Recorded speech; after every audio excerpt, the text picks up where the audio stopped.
மகா சிவராத்திரி எதுக்காக இந்த ஒரு நாள்ல தூங்காம முழிச்சிருக்கணும்?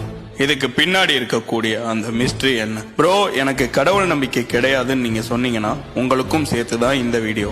ஏன்னா இதுக்கு பின்னாடி கடவுள் மட்டும் கிடையாது, சயின்ஸும் இருக்கு. மகா சிவராத்திரி.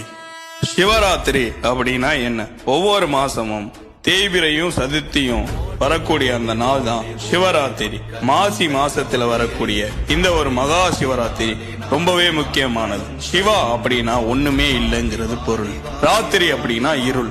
இந்த உலகம் முழுமையான இருள் அல்லது வெற்றிடத்தை கொண்டிருக்கக்கூடிய அந்த ஒரு நாள் தான் மகா சிவராத்திரி. வருஷத்துல 12 சிவராத்திரி வந்தாலும் இந்த மகா சிவராத்திரி ரொம்பவே ஸ்பெஷல். ஏன்னா அன்னைக்கு பூமியோட வடகோளம் சூரியனை விட்டு ஒரு குறிப்பிட்ட கோணத்துல விலகி இருக்கும். இதனால அன்னைக்கு மட்டும் பூமியில ஒரு இயற்கையான ஆற்றல் எழுச்சி ஏற்படும். மகா சிவராத்திரி அன்னைக்கு எதுக்கு தூங்காம இருக்கிறது? மகா சிவராத்திரி அன்னைக்கு எதுக்காக தூங்காம இருக்கணும்? நான் படுத்துக்கிட்டே முழிச்சுதான் இருப்பேன், தூங்க மாட்டேன் அப்படின்னு சொன்னீங்கன்னா அது பயனே கிடையாது. ஏன்னா அன்னைக்கு பூமியில இருந்து எனர்ஜி கீழே இருந்து மேல் நோக்கி பாயும். அன்னைக்கு தூங்காம முதுகுத்தண்டை நேரா வச்சு உட்காரும் போது மட்டும்தான் நம்ம மூளையில இருக்கக்கூடிய பீனல் சுரப்பியை தூண்டும்.